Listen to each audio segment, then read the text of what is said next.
नमस्ते, कैसे हैं आप सब लोग? अपने पार्टनर से अपनी इज़्ज़त कैसे करवाएँ? आप अपने पार्टनर से अपनी इज़्ज़त करवाना चाहते हैं, तो point number 1 it's very, very, very important. Respect yourself first.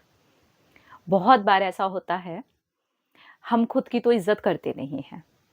कोई भी बात हो जाती है, तो सबसे ज़्यादा जो सस्ती चीज़ होती है, वो हमारी खुद की रिस्पेक्ट होती है।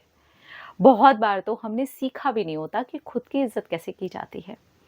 हम जब सेल्फ टॉक भी करते हैं तो खुद के साथ कैसे भी बात कर सकते हैं, कितनी भी बदतमीज़ी से बात कर सकते हैं, खुद को कितना भी गिरा हुआ इंसान समझा सकते हैं, समझ सकते हैं, बोल सकते हैं।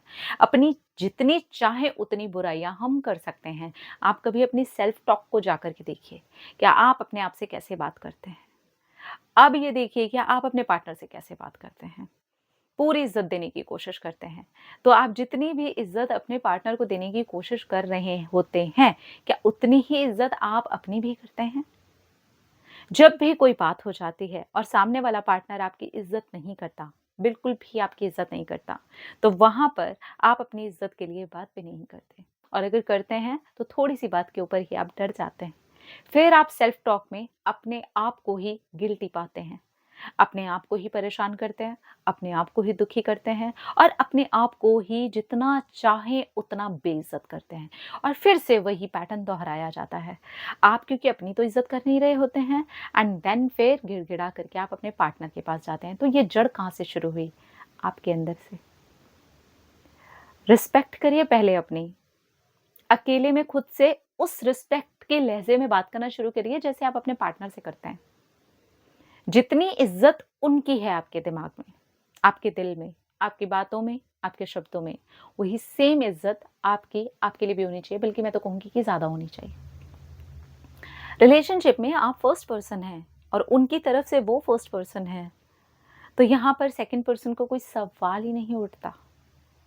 आप अपने आप को पता नहीं कौन-सी गिनती की कौन-सी लाइन में डाल कर के रखते हो और फिर ये सोचते हो कि आपका पार्टनर आपकी इज़्ज़त करे। नहीं, क्योंकि आप उसको शिक्षा दे रहे होते हो कि यार मैं तो अपनी इज़्ज़त करती नहीं हूँ ना, तो तुम्हें भी करने की कोई ज़रूरत नहीं है। तुम जैसे चाहो वैसे मुझसे बात कर सकते हो, बाद में गिड़गिड़ा कर के मैं ही आने वाली हूँ। क्यों? क्योंकि मेरी कोई इज़्ज़त नहीं है। देखिए, शुरू में जब ऐसा हो जाए कभी, तो उनको शुरू में ही बता दें कि मुझे ये चीज़ पसंद नहीं है। ये होगी तो मैं रिश्ते का कोई लिहाज़ भी नहीं रखूँगी, रिश्ता ख़त्म कर देना बेहतर समझूँगी अपने सेल्फ रिस्पेक्ट के आगे। तो जब आप थोड़े-से स्ट्रिक्ट होकर के बोलते हो, ये भी आपकी सेल्फ रिस्पेक्ट ही होती है। इसका ये मतलब नहीं है कि आपकी सेल्फ रिस्पेक्ट को आपका पार्टनर किसी भी लेवल पर कुचल कर के चला जाए और आप रिश्ता बचाने के लिए अपना सर देती रहें, अपना सर देते रहें, नहीं। चाहे लड़का हो, चाहे लड़की हो। उनकी सेल्फ रिस्पेक्ट बहुत इम्पोर्टेंट है और उतनी ही इज़्ज़त उनको भी मिलनी चाहिए उस रिश्ते के अंदर, जितनी वो देते हैं अपने पार्टनर को। पर प्रॉब्लम यही आती है कि वो खुद को नहीं देते वो इज़्ज़त। वो खुद से ही अनभिज्ञ हैं, वो खुद को ही बेइज़्ज़त करते हैं, वो खुद को ही इंसल्ट करते हैं। और वो कहीं न कहीं उनके लहज़े में, उनकी बात में, उनके गिड़गिड़ाने में, उनके उस रिश्ते में पीछे पड़े रहने पे, उनके पार्टनर तक वो मैसेज चला जाता है कि आपको मैं ऐसे ट्रीट कर सकता हूँ। देखिए, जब आपके पार्टनर ने आपसे बदतमीज़ी से बात करी, कुछ ऐसा हो गया कि आपकी लड़ाई हो गई, वहाँ पर आपने अपने लिए स्टैंड लिया लेकिन आपके पार्टनर ने उसके ऊपर आपके चढ़ कर के बात कर दी। अब आप डर गए कि कहीं ये रिश्ता ना टूट जाए, फिर आपने अपनी सेल्फ रिस्पेक्ट एक बार गिराई। फिर ऐसे ही दूसरी बार हुआ, फिर तीसरी बार हुआ, ऐसे 10, 15, 20 बार हो गया। धीरे-धीरे करके आपने सामने वाले को क्या मैसेज दिया कि आपका पैटर्न ही यही है, आप यही करोगे।